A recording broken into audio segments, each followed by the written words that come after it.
C'est l'heure de vivre tous ensemble un instant gourmand avec au sommaire de ce numéro riche en saveurs, un zoom sur la fabrication du Pur Brebis Pyrénées, des accords tendances pour déguster votre fromage préféré et une idée de recette facile et originale 100% terroir. Alors tout de suite, direction les cuisines du restaurant Arambide à Saint-Jean-Pied-de-Port.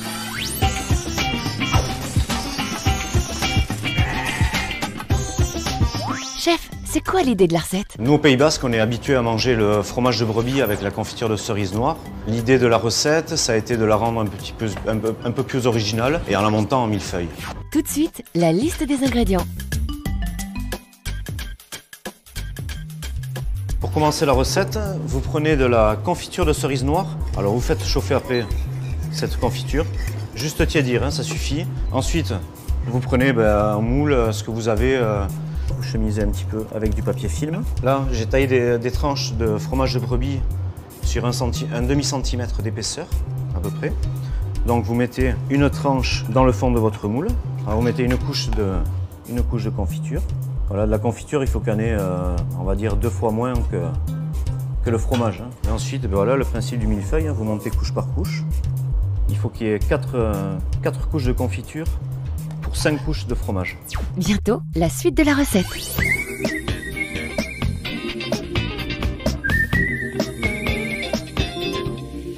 Avant de retrouver la recette, tentons de percer les secrets de fabrication d'un fromage au goût unique. Laetitia Gabory est meilleure ouvrier de France fromager. Et pour elle, pas de mystère. Ce qui donne au fromage Pur Brebis des Pyrénées son goût unique, c'est la provenance de son lait, donc issu d'une région telle que le Pays Basque et le Béarn. Et là, vous avez un terroir qui est très riche et donc ce qui va conférer une flore au niveau du lait qui va donner son goût unique. Les différentes étapes pour la fabrication du Pur Brebis des Pyrénées, c'est tout d'abord donc le lait récolté. Ensuite, une fois que nous avons le lait, on va le chauffer pour mettre de la présure. Donc la présure, on va dire, c'est un ingrédient qui va permettre au lait de devenir solide. Une fois qu'il est solide, on va le découper, cette partie solide, donc on appelle ça le décaillage, pour ensuite le brasser. Donc on a une partie solide et une partie liquide, donc on appelle ça le caillé. Ce caillé va être chauffé et ensuite rebrassé. Ensuite, le caillé va être moulé, donc on va le mettre dans des moules afin que le fromage prenne sa forme. On va le presser pour enlever de l'eau. Une fois qu'on a pressé ce fromage, on va le saler. Une fois qu'il a été salé, on va pouvoir affiner ce fromage dans des caves d'affinage, donc à une certaine température avec une certaine hygrométrie. À vous, chef. On continue notre montage comme on l'a commencé. On alterne une couche de brebis, une couche de confiture. Voilà, là j'arrive sur la dernière couche de confiture. Une fois qu'on a fini avec la dernière couche de fromage, hop, on va refermer avec notre papier film. Vous la mettez au frais pendant 2-3 heures et vous la ressortez une fois qu'elle est froide, on va la tailler.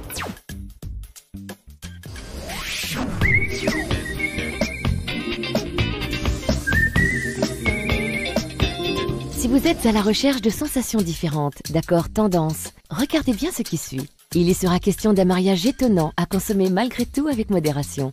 Et oui, le Pur Brebis Pyrénées va encore se faire mousser. Donc sur cette bière épicée et puissante de style belge, nous avons choisi un vieux brebis qui a du caractère.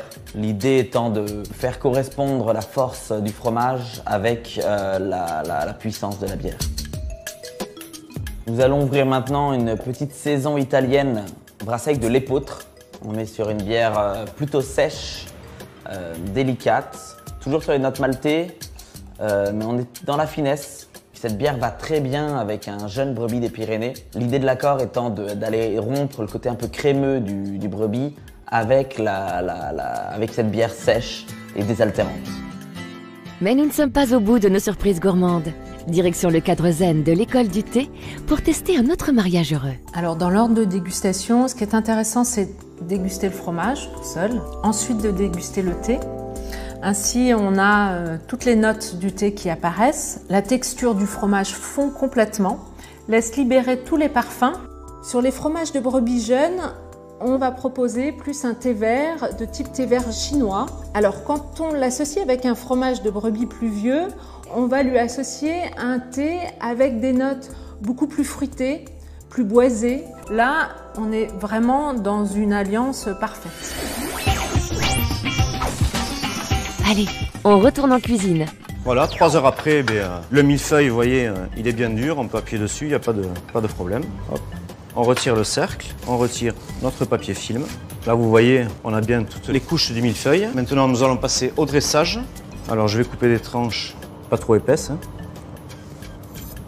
Et voilà le millefeuille pur brebis Pyrénées à la confiture de cerise noire. Bon appétit!